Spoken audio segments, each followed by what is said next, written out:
Hey YouTube, guess I'm ready to go to my next deck profile. My first one was Insects, and this one is a personal favorite of mine. Uh, I always tried to make it, but it never really worked out. And I finally found like a format that's working out. It doesn't have all the staples I would like it to have, like Poly Duality. This deck definitely runs 3 Poly Duality, but let's show you the deck anyway. It's a Spirit deck. So sorry for the lighting, but all right. It's a Spirit deck. So for the most part, the main cards in your deck are going to be Spirits. That's the Yamada Dragon. Yamada Dragon is a 26/31 defense. None of the spirit monsters can be special summoned, and they all have to go back to your hand at the end of the turn. That's flipped or normal summon. This one has a cool one effect of filling your hand if you do battle damage. The same one with its counterpart, which is 28 attack and 29 defense. It If it inflicts battle damage, it sends all the cards of your opponent's hand to the graveyard. This is the game winner. You attack with this, you make a little battle damage, your opponent's top decking. After clearing his field, you know, there's nothing much else your opponent can do. I'm also looking for a heavy for this deck. Can't believe I ran out of heavy storms. But so I have those two as the two tributes, the 8-star and 7-star. The next ones I'll be showing you are two Feng Huans, I think that's how you pronounce its name, and two Dark Dust Spirits. Now, why am I running these? Since I don't have Heavy Storm, I'm running this little bad boy. You drop them, destroy all your opponent's set magic drops. That stops Dimensional Prisons, Mysticals. If you don't have any back, it's just instantly destroyed. You know, anything that's during the battle phase no longer has effect because it's being destroyed right now. Dark Dust Spirit, because just beast. Destroy all other monsters on the field. I mean, that's the dark hole every turn. And trust me, that this is a great card in the deck. I use it like a lot. So in this deck, I'm only running 6 high-level cards that need tributes. They all need to be tributed. They can't be special summoned. I'll show you the engine later. I'm looking for Treeborn Frog. That would make this deck amazing. But at the moment, I'm running Level Eater. But I'll show you the rest of the deck later. Right now, since I said I don't have Heavy Storm for the deck, I'm not running any Mysticals either. I should. I don't know whether to change it or not. But I have 3 Joxes in the deck. That messes with my opponent so much. The only thing that kind of messes this up was a level limit area B, which is pretty rare, but you know it does happen where I drop him and he goes to defense because of level limit or stumbling or whatever. I lift the card, but then I can't do anything. But against other cards, same thing. Battle phase cards, if they're waiting for something bigger, you know, I drop him and then drop another card, and he can't really do anything about it. Let's put this up here. Alright. Next card to recycle my spirits, I have Izanami. I originally had 3, but it was ridiculous. I don't really put my spirits. They all go back to the hand, so you don't really need them in the graveyard that much. So I have 2 of her just in case I do have to tribute my Joxes off or something. I run the Ultimate Offering in the deck. In case I do have to tribute one of my bigger monsters or gets destroyed by some reason, well, I have her to bring them back. That's pretty much it for the spirits. 11 monsters there. The next are defense cards. They're basically all defense cards.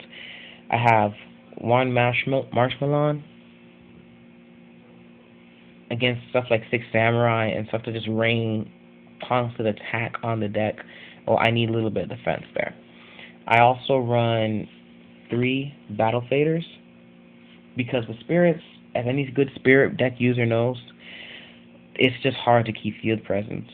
I mean, even with Marshmallow and with the next card I'm going to show you, like it's just really hard. But with Battle Fader, it not only stops the battle phase, it also gives you a monster to tribute for Dark Dust Spirit or Feng Huan. And if you are able to have Ultimate Offering, well, you can normal summon and summon again for one of the big monsters.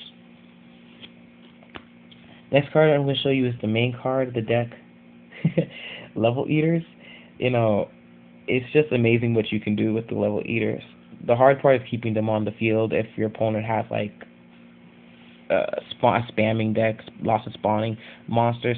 You know, my best combo, I tribute whatever, drop Dark Dust Spirit, special summon 1 or 2 if I can get 2 on the field. Attack 22 directly, because most likely he's not going to have a back row, or if I do, then, you know, like when I get the Heavy Storm will take care of it, or the Feng Huangs will take care of it. Next turn, you do the same thing over and over. The opponent really can't stop that combo. Level Eaters, you can bring them out every single turn. These are all high-level monsters. You can bring them down by 2. These ones you can bring them down by 3. Even if it's impossible to bring them 4, because you can't have 4 in the deck, but you can bring them all down to special summon all 3 of them. And it's a good engine to keep tributing and keep tributing and keep tributing. If I do get G1 Frog, I will take out a Battle Fader to put that in, and I might even take out one of the Level Eaters, or just add 1 card to the deck. Who cares, you know? But these are the main guys. They can't be tributed for anything except tribute summoning. I had it in, I'm going to say like a really embarrassing thing, I had it in a Jubel deck, and it was just like, oh yeah, this is great, I could tribute for Jubel's effect, and one of my friends was like, no, did you read the card? And I was like, oh my god, I can't do that.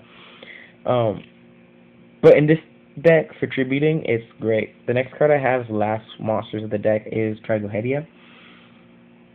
I'm not explaining any of the effects, like, I think I read most of the effects. I just stopped with Level Eater. Level Eater, you could target one of your monsters on your field while this is in the graveyard.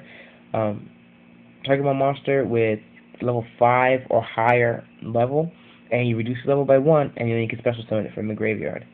Since the spirits go back to the hand, you know, you can just always do that. There are level resets. I have Tragohedia. His level resets too, but mainly, you know, you do battle damage, I drop him. You always have hand control and spirits, like, they're always going back to the hand. You always have at least 3 or 4 cards. So, you know, 18, 24, maximum, 3 times, 6 times 6? You have a 36 monster on the field at times, sometimes even more. He can steal monsters. I can steal level 7, level 8, maybe level 6 and 4. I wouldn't really want to steal level 1, but it could happen, so I could steal level 1. If I monster reborn a tuner, I could synchro with any of the monsters here. Just a really great card to have. I like in the deck, and one of the main reasons I have it is to use it with Level Eater. Special summon him, and then my turn, lower his level. Boom. And I got a Level Eater to tribute with for Feng Huang, or if I'm in a really bad situation, Dark Dust Spirit, you know, it all depends. Let's move on to the magic cards. Magic cards, I have Book of Moon, because it's Book of Moon, negates everything. I run 3 My Body as a Shield because people have forgotten how good this card is. I mean, you pay 1,500. Yeah, it's a hefty cost. But it negates all effects that destroy monsters. Well, my opponent's effect that tries to destroy one of our monsters on the field. It could even be his own monsters. You know, I negate the activation and destroy that card. Black Rose. I mean, I've negated Black Rose so many times with this. It's just ridiculous. Like I said, I don't run Mysticals or Heavy Storms in the deck yet. Till I find them. I run 3 creature swaps in Spirit decks. It's basically, you know, a must-have with Mystic Box. You can have Mystic Box, but I prefer creature swaps since I'm trying to tribute. You switch to monster. At the end of the turn, your spirit goes back to your hand, so that's like a free monster. Just after you can't attack that turn unless you want to like get rid of your monster. You're gonna find times where you don't have monsters on the field. Surge Revealing Light gives you 3 turns to work with. Spring of Rebirth, regain life points. I mean, spirits and Spring of Rebirth, it just goes hand in hand. The last card is Monster Reborn. Again, I don't have Paw dualities. I don't run Dark Hole because for Dark Hole I have Dark Dust Spirit. Might as well. The Mysticals, I would probably even side them because of skill drains and stuff like that. On to traps.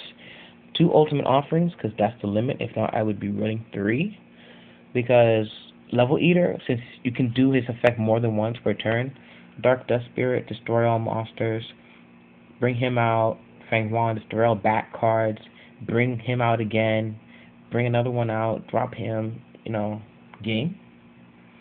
Well, not technically, but if he has no cards from this backfield or monsters, and in his hand, he's top decking. What's he gonna top deck, really? And all these cards go back to your hand, except for Level Leader, where you just leave them on the field. It's usually game. Like I said, I don't have monsters on the field most of the time. 3,000 defense, very helpful. Metal Reflex line. Also, it's level 10, so you can use it with Level Eater, and when the level 10 rank comes out, right there, baby, right there.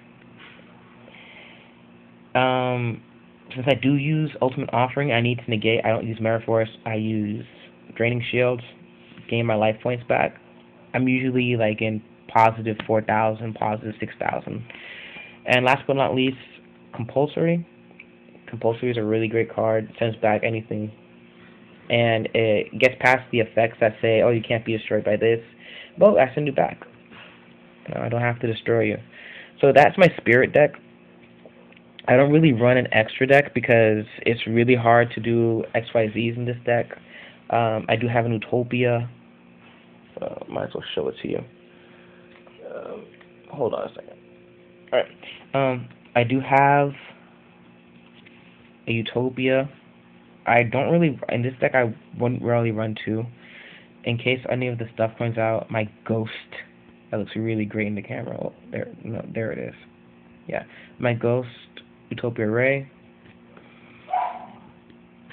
Miststroke, just in case of annoyingness, and Photon Papillioperative. I mean, I can't really do anything else. I would use Tragon, but that sucks really bad. Galaxy Queen works great in the deck, but I don't have her. So that's it. Side decks, I mean, I'm still working on the side deck. I'm still trying to figure out what I'm going to use. The deck's rather new. I built it last week. It went head-to-head with the Samurai. It stopped the OTK of the Samurai like 3 times with the Battle Faders, and even with the Metal Reflex line. Yeah, they stop magic and traps, but in the right situations, you can do a lot of things. This deck also can use Effect Veiler. I need to get Effect Veilers.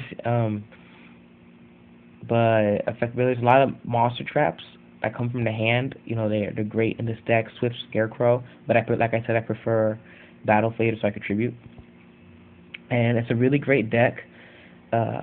It's not competitive in any way, I think. I mean, you can have a lot of fun. It's a fun deck where you can, you can show your opponent, hey, you have a great deck, but you know what? My little fun deck, it's giving you hell. So, yeah, that's my Spirit deck. Comment, tell me what think you should go in, what staples do I need, what should I take out, what seems stupid. And thanks for watching.